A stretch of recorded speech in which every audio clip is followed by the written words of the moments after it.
Mi nombre es Daniel Rojas, soy politólogo de la Universidad Nacional, líder social aquí en la localidad de Suba y en este momento actualmente edil de la localidad. Me parece muy interesante esa pregunta sobre el poder popular.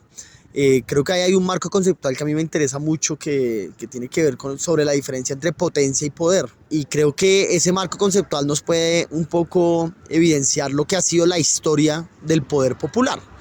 Porque más allá de pronto de ser un concepto que algunos filósofos teóricos construyan, es la evidencia de lo que la historia ha dado, de qué significa el poder popular, y en últimas creo que es la potencia creadora de relaciones sociales, creadora también de aquellas cosas e ideas o propósitos comunes que la ciudadanía ha construido, y por ejemplo en el caso de Bogotá, alrededor de las luchas cívicas, ¿no?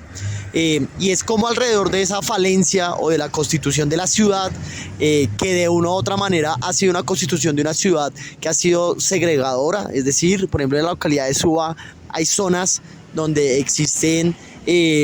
mayor concentración de riqueza o de los mayores estratos, pero también hay zonas de las más excluidas de la localidad, y alrededor de esos propósitos y esos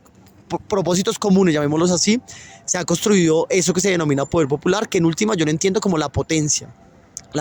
creadora, y en este caso la potencia que disputa lo que significa una visión del mundo, lo que significa también una visión cultural y social, y que eso se ha representado en las acciones comunitarias sociales. Yo veo poder popular desde el líder comunitario que se organiza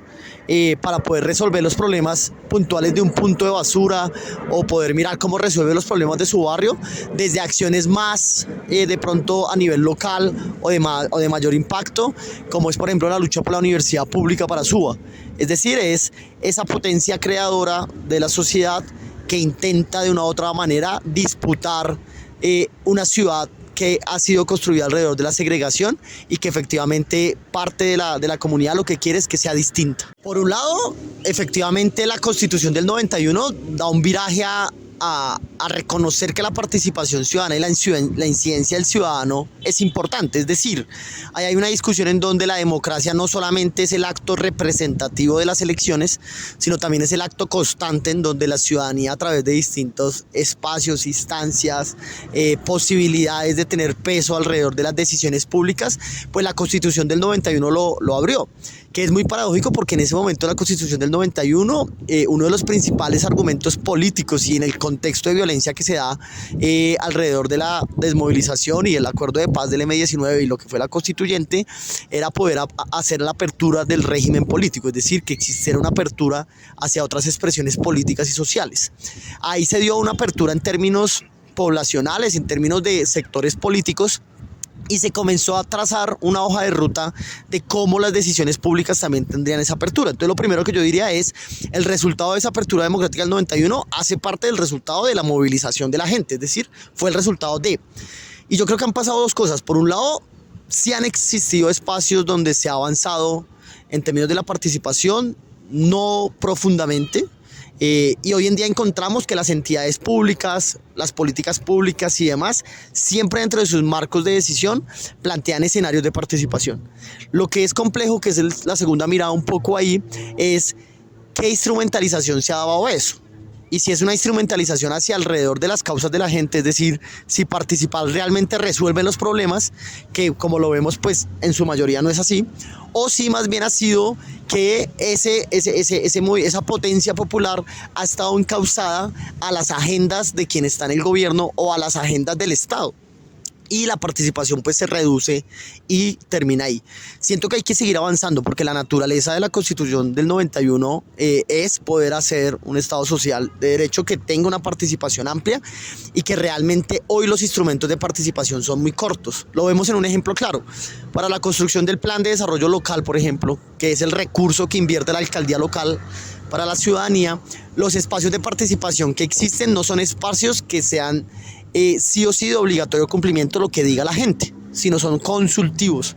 Y en ese orden de ideas se cumple, entre comillas, el ejercicio de ser participativos, pero no se cumple con el objetivo de la Constitución, y es que las decisiones también pasen por la gente. Ahí hay cosas que se tienen que avanzar. Por ejemplo, en los últimos años en Bogotá se avanzó en temas de presupuestos participativos, de otro tipo de mecanismos que le dé más fortaleza y más fuerza a la ciudadanía, y creo que esa es la ruta de profundizar esa participación que la Constitución ha dado. Hay que seguirla profundizando porque no cumple las expectativas de la gente. Realmente cuando uno analiza, por ejemplo, en lo que ha sido representado la acción de la sociedad alrededor de la disputa con el Estado, pues ahí está el complique, ¿no? Y que pues sin decirlo con palabras tan complejas es, bueno, pero llegaron fue al Estado, querían ir a gobernar, querían estar dentro del aparato del Estado, o cuál era verdaderamente la causa. Y yo creo que ahí hay discusiones distintas, ¿no? Y que de una u otra manera ni se tiene que satanizar el acto de que el movimiento social o el movimiento que lo quiera estar en los espacios de decisión política. Yo creo que esa es una alternativa, creo en ella, y efectivamente reconozco que el Estado es un espacio también de disputa, que así como hay agentes, pues no sé, ligados a grandes poderes, también pueden existir ciudadanos y ciudadanas que en el ejercicio de cumplir su función alrededor de administrar alguna parte del Estado, ser ordenadores del gasto, etcétera, etcétera, pues también pueden cumplir o procurar cumplir esa agenda. Entonces creo que ahí existe esa diferencia, y es que realmente yo sí creo que puede existir el espacio de disputa de los espacios del Estado y del poder. ¿Qué creo yo que ha sido la dificultad un poco en ese ámbito? Y es que no se ha desprendido la discusión de las decisiones públicas de la representación política. Es decir, existe un proceso democrático que en últimas es la gente la que cree que la democracia es solo eso, que es la votación. Y en ese orden de ideas, todos los espacios de participación han estado sujetos a que son espacios consultivos para que el que tiene la representación política sea el que tome la decisión. Y eso ha hecho que efectivamente se generen círculos de intereses, de poderes alrededor de lo que significa la participación del movimiento social. Pero eso no quita de presente de que el movimiento social también tenga la pretensión de llegar a gobernar, de llegar a copar esos espacios, y que realmente llegar a esos espacios tendría que ser un acto de quitarle protagonismo a la representación política para dársela a la ciudadanía directamente. Hay ejemplos muy claros. Por ejemplo, cuando comenzó presupuestos participativos, ediles y edilesas se oponían a eso porque decían, oiga, pero a mí me eligieron con votos y ahora yo no soy el que voy a definir la cantidad de presupuesto que va para cada tema, sino que ahora la gente es la que va a votar para que sea la que elija ese tema. Y creo que ese es el ejemplo más claro de esa fricción. Y efectivamente siento que el camino es quitarle peso a la representación política para dársela directamente a la ciudadanía. El problema es que eso pasa por la representación política, y es ahí donde se vuelve también estratégico disputar esos espacios, estar en esos espacios para permitir que eso pase.